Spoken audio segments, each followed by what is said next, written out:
Dear students, अस्सलाम वालेकुम। Second year biology के लेक्चर में आपको वेलकम करते हैं।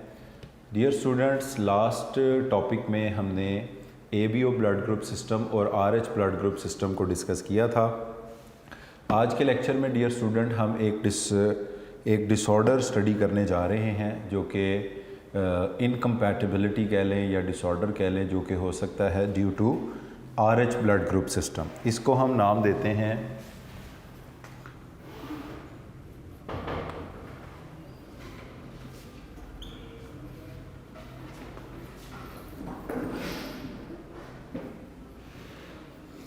इस टॉपिक का टाइटल है erythroblastosis fetalis.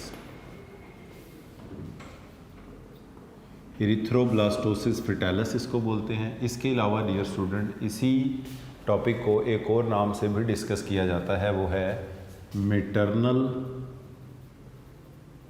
Fetal Rh incompatibility.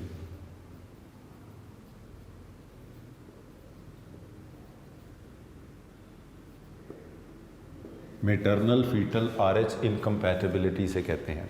तो इस कंडीशन में डियर स्टूडेंट्स, यहाँ पर इरिथ्रोब्लास्टोसिस नाम इसका रखा गया है बिकॉज इरिथ्रोसाइट्स कहते हैं रेड ब्लड सेल्स को, और फिटैलिस से मुराद है फीटस।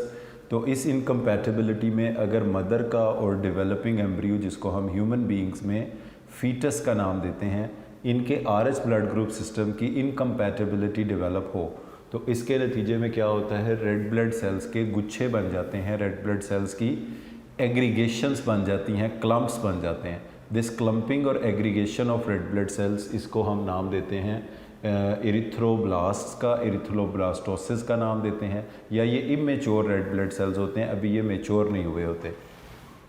तो अब डियर स्टूडेंट्स, ये इनकम्पैटिबिलिटी डेवलप कब होती है? ये इनकम्पैटिबिलिटी डेवलप होती है maternal fetal incompatibility when mother is Rh negative. जब मदर का ब्लड ग्रुप क्या होता है, आरएच नेगेटिव होता है।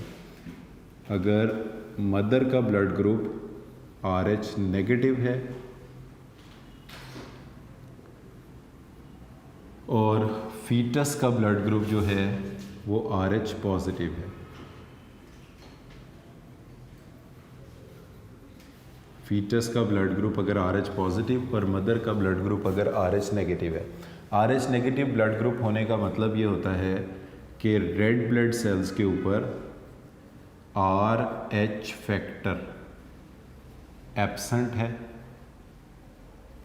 सिमिलरली प्लाज्मा में एंटी आरएच एंटीबॉडीज भी एब्सेंट हैं। मगर हम जानते हैं कि आरएच नेगेटिव वाले पर्सन एंटी आरएच एंटीबॉडीज़ पैदा कर सकते हैं अगर इनके ब्लड को किसी वजह से आरएच फैक्टर से स्टिमुलेट किया जाए। और अगर फीटस का ब्लड ग्रुप आरएच पॉजिटिव है तो इनके रेड ब्लड सेल पर आरएच फैक्टर प्रेजेंट है और इनके प्लाज्मा में एंटी आरएच एंटीबॉडी एब्सेंट है। तो अब ये प्रेगनेंसी अगर होती है, ऐसी प्रेगनेंसी जिसमें मदर का ब्लड ग्रुप जो है वो आरएच नेगेटिव है और फीटस का ब्लड ग्रुप आरएच पॉजिटिव है, तो इस केस में माइट बी फर्स्ट प्रेगनेंसी में कोई इशू क्रिएट ना हो। उसकी वजह ये है कि मदर और फीटस का ब्लड एक दूसरे से होल प्रेगनेंसी सेपरेट रहते हैं प्लेसेंटा के ज़रिए। मैटरनल ब्लड वेसल्स में रहता है, फीटल ब्लड वेसल्स में रहता है। जस्ट एक्सचेंज ऑफ मटेरियल होता है। इसमें प्लेसेंटा के थ्रू फीटस और मदर के ब्लड में एक्सचेंज ऑफ मटेरियल्स होता है, एक्सचेंज ऑफ ब्लड नहीं होता। तो फीटस के आरबीसीज फीटस की सर्कुलेशन में रहते हैं, मदर के आरबीसीज मदर की सर्कुलेशन में रहते हैं। सिमिलरली जो मदर की एंटीबॉडीज़ हैं और फीटस की एंटीबॉडीज़ हैं वो अपनी अपनी सर्कुलेशन में सर्कुलेट करती हैं। अच्छा, अब इसमें ये होता है कि जो प्लेसेंटा है, अगर इस प्लेसेंटा को लाइगेट किया जाता है, कट किया जाता है, और ऑब्वियसली ये प्लेसेंटा लाइगेट या कट कब होता है? During the time of birth. Birth के टाइम पे ये लाइगेट होता है। जब बर्थ का टाइम आता है तो some of the RBCs, some of the red blood cells from the foetal circulation में enter into the maternal circulation. इससे क्या होगा, मदर की बॉडी स्टिमुलेट होगी। जो हम कह रहे थे कि मदर की बॉडी में anti-RH एंटीबॉडीज़ ब्लड में नहीं है, स्टिमुलेट होने के बाद क्या होगा, मैटरनल सर्कुलेशन में anti-RH एंटीबॉडीज़ प्रोड्यूस हो जाएंगी। अब इसके बाद फर्स्ट प्रेगनेंसी सेफ होगी, बच्चे को कोई नुकसान नहीं होगा, कोई एबॉर्शन मिसकैरेज नहीं होगा। मगर नेक्स्ट टाइम फर्स्ट प्रेगनेंसी के बाद जब भी प्रेगनेंसी होगी और फीटस का blood group RH positive, mother का ब्लड ग्रुप RH नेगेटिव होगा, तो ये anti-RH एंटीबॉडीज़ प्लेसेंटा को क्रॉस करके ड्यूरिंग प्रेगनेंसी, नॉट अब आफ्टर बर्थ, ड्यूरिंग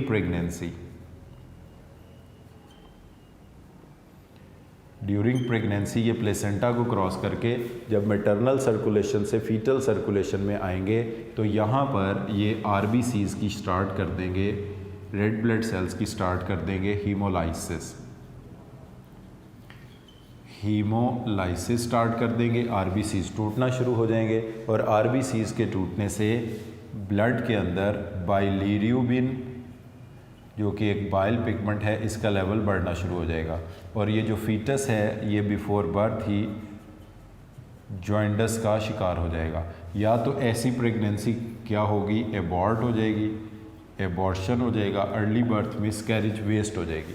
और अगर ये प्रेगनेंसी बर्थ तक पहुंची तो जो न्यू बॉर्न होगा वो सीवियरली जॉइंटस से अफेक्टेड होगा और उसको एनीमिया होगा। एनीमिया का मतलब ये है कि उसकी बॉडी में रेड ब्लड सेल्स की कमी होगी।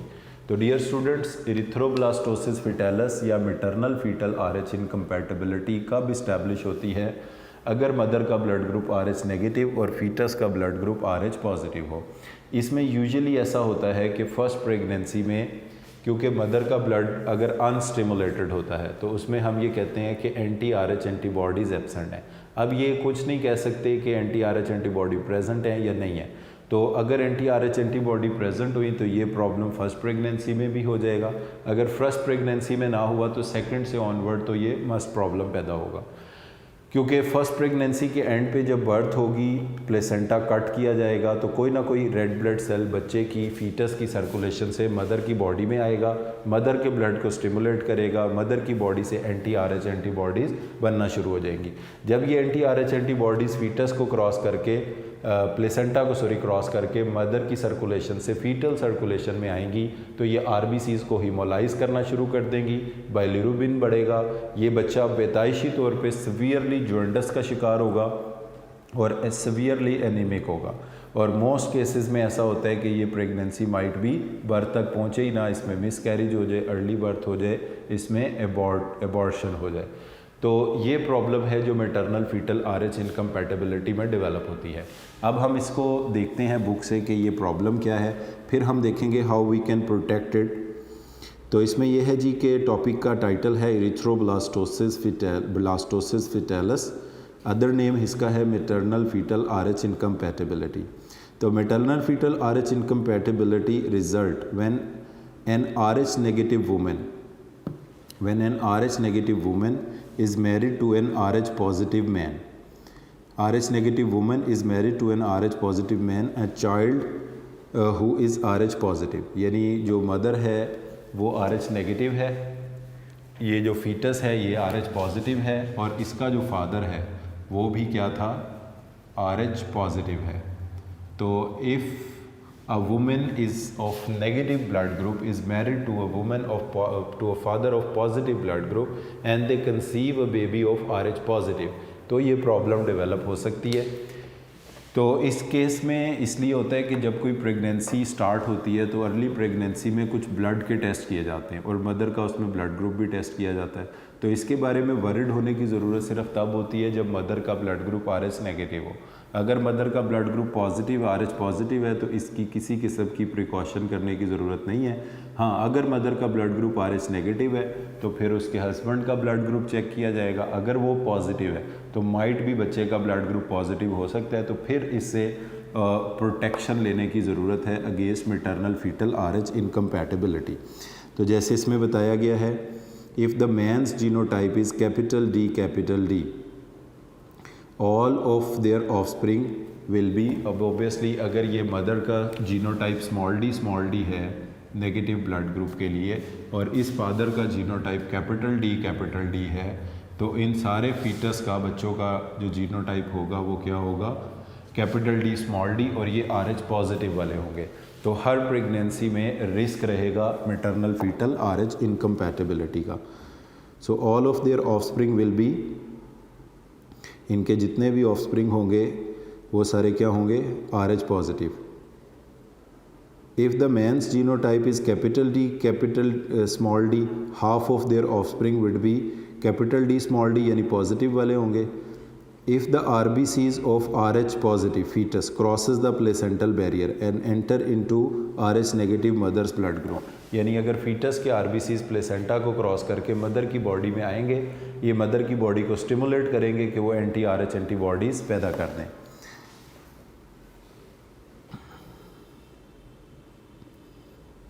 Cross the placental barrier and enter into RH negative mother's bloodstream. The mother's immune system react with fetal RH antigen, stimulate the production of large number of anti-RH antibodies. When mother's anti-RH antibodies seeps through placenta into the circulation of fetus. ठीक है जी, पहले क्या हुआ कि foetus के RBCs cross करके mother की body में आए, जिन्होंने मदर की बॉडी को स्टिमुलेट किया कि anti-RH एंटीबॉडीज़ पैदा करें। फिर जब ये anti-RH antibody during pregnancy foetus में जाएंगी बाय क्रॉसिंग द प्लेसेंटा, तो फीटस की बॉडी में ये फिर हीमोलाइसिस स्टार्ट कर देंगे। तो वो अब हम देखते हैं। When mother's anti-RH antibody seeps through placenta into blood circulation of foetus, they start haemolysis. Haemolysis का मतलब होता है ब्रेक डाउन और bursting of red blood cells RBCs in the foetus. As this destruction continue the foetus become anaemic. Anaemic का मतलब होता है कि जिसमें रेड ब्लड सेल्स की खून की कमी हो, आयरन की कमी हो। The anaemic fetus start to release many immature erythroblast. Immature red blood cells इसके लिवर से, स्प्लीन से निकलना शुरू होंगे in the blood stream. That is why this hemolytic disease of newborn is caused erythroblastosis fetalis, इसको हम नाम देते हैं। This anemia may lead to abortion or stillbirth। इस एनीमिया की वजह से हो सकता है कि मिसकैरेज, अर्ली बर्थ, एबॉर्शन हो जाए, ये बेबी नॉर्मल बर्थ तक पहुँचे ही ना, ये भी हो सकता है। Even if the pregnancy continue, the liver and spleen of the fetus swell as they rapidly produce red blood cell. तो ये लिवर और स्प्लीन इसके एनलार्ज होंगे। ब्रेकडाउन प्रोडक्ट ऑफ RBCs को हम कहते हैं बाइलिरुबिन। RBCs के टूटने से जो प्रोडक्ट हीमोग्लोबिन के टूटने से बनती है, इसे बाइलिरुबिन कहते हैं। और जब बाइलिरुबिन ये ब्लड सर्कुलेशन के अंदर एक्यूमुलेट होगा, the breakdown bilirubin also accumulate foetus. Bilirubin damages his brain cells and turns his skin and white of the eyes yellow. ये सारे सिम्टम्स हैं जॉइंडस के। This condition is jaundice. So the baby if born alive will suffer from severe haemolytic anaemia, यानी RBCs के टूटने की वजह से जो एनीमिया हो रहा है उससे सफ़र कर रहा होगा और जॉइंडस से सफ़र कर रहा होगा। Such babies blood should be immediately replaced by negative blood free from anti-RH antibodies. तो ऐसे बच्चे के ब्लड को इमीडिएटली रिप्लेस करना चाहिए anti-RH नेगेटिव के ब्लड से जिसमें anti-RH एंटीबॉडीज़ ना हो। अच्छा, अब इसमें इससे प्रोटेक्शन का क्या तरीकाकार हो सकता है? उसमें ये होता है कि एक एंटी सीरम होता है। एंटी सीरम बोलते हैं सीरम कंटेनिंग एंटीबॉडीज़ को।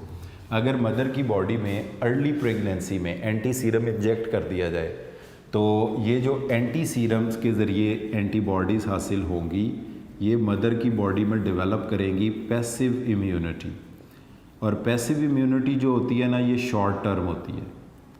यानी पैसिव इम्यूनिटी के नतीजे में क्या होगा, जो RBCs क्रॉस करके फीटल सर्कुलेशन से मदर की सर्कुलेशन में आएंगे, ये इसको डिस्ट्रॉय कर देंगे। यानी मदर की बॉडी जो होगी वो स्टिमुलेट नहीं हो पाएगी, बल्कि क्या हो जाएगी, इनसेंसिटिव हो जाएगी। जब ये इनसेंसिटिव हो जाएगी तो anti-RH एंटीबॉडीज़ पैदा नहीं करेगी।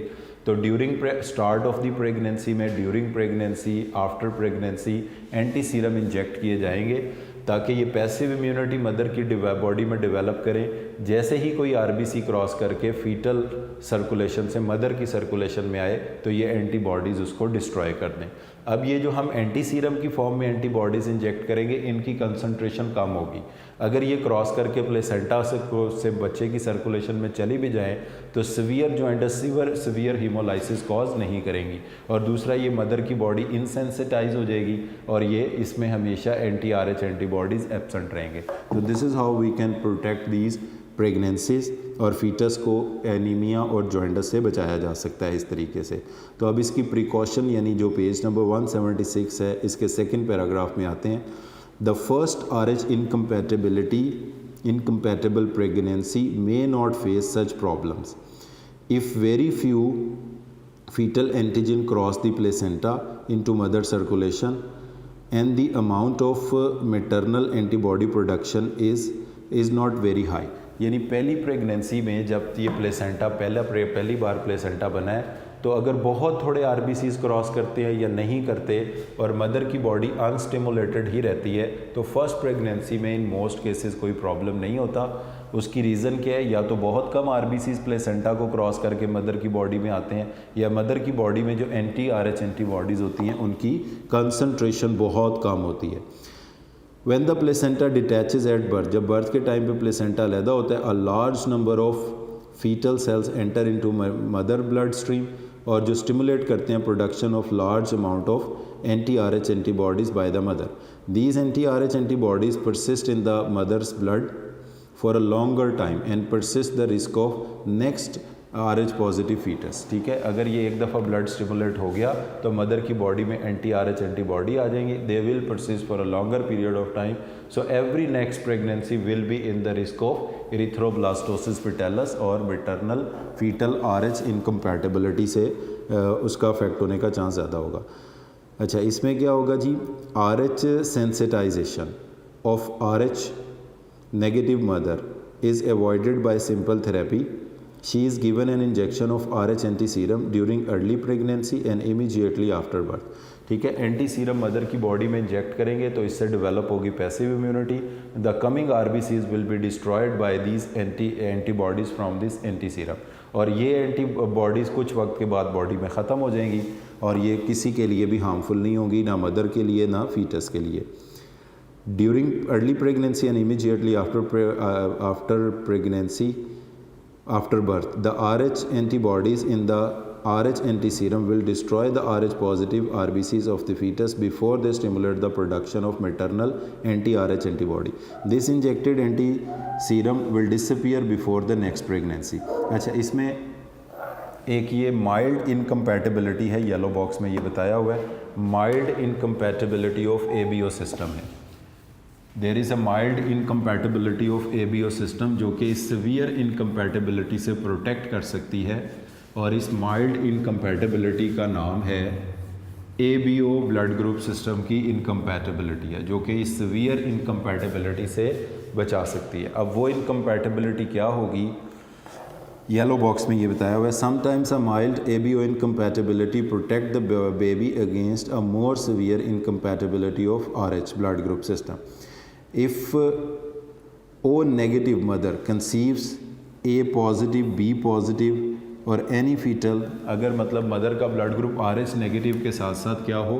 O नेगेटिव हो, तो O नेगेटिव का मतलब ये होगा कि इनके पास एंटी A एंटीबॉडी मौजूद होंगी, एंटी B एंटीबॉडी भी मौजूद होंगी और जो फीटस है उसका ब्लड ग्रुप हो या तो हो A पॉजिटिव या हो B पॉजिटिव या इवन क्या हो AB पॉजिटिव हो। ठीक है, तो इस केस में क्या होगा कि एनी RBC इनमें से कोई सा भी जो रेड ब्लड सेल है, चाहे उसके ऊपर A पॉजिटिव ब्लड ग्रुप वाला है, B पॉजिटिव वाला है, AB पॉजिटिव वाला है, जब वो फीटल सर्कुलेशन से क्रॉस करके मदर की सर्कुलेशन में दाखिल होगा या एंटी A एंटीबॉडी उसे डिस्ट्रॉय कर देगी या एंटी B एंटीबॉडी उसे डिस्ट्रॉय कर देगी इससे पहले कि वो मदर की ब्लड को स्टिमुलेट करता कि वो एंटी RH एंटीबॉडीज़ बनाए। तो ये एक माइल्ड इनकम्पैटिबिलिटी है ABO ब्लड ग्रुप सिस्टम की, जिससे severe incompatibility of RH blood group system से बचा जा सकता है। और ऐसा कब होगा? अगर बच्चे का blood group A positive, B positive या AB पॉजिटिव, यानी उसके रेड ब्लड सेल पर एंटीजन A या B में से कोई मौजूद हो, और मदर का ब्लड ग्रुप O नेगेटिव हो, नेगेटिव सिर्फ कोई भी नेगेटिव नहीं, O नेगेटिव हो, तो मदर के प्लाज्मा में एंटी AI और एंटी B एंटीबॉडी होंगी which can destroy the coming RBCs। तो डियर स्टूडेंट, इसके हवाले से अब एक एक्टिविटी दी हुई है, इसको भी सॉल्व करते हैं। तो एक्टिविटी में पूछा गया है जी question, an RH negative women is married to an RH positive man whose father was also RH negative, what is the probable risk of erythroblastosis in their babies. तो इसमें कहा गया है जी कि एक मदर जो हैं वो RH नेगेटिव है, she is married to an RH positive man.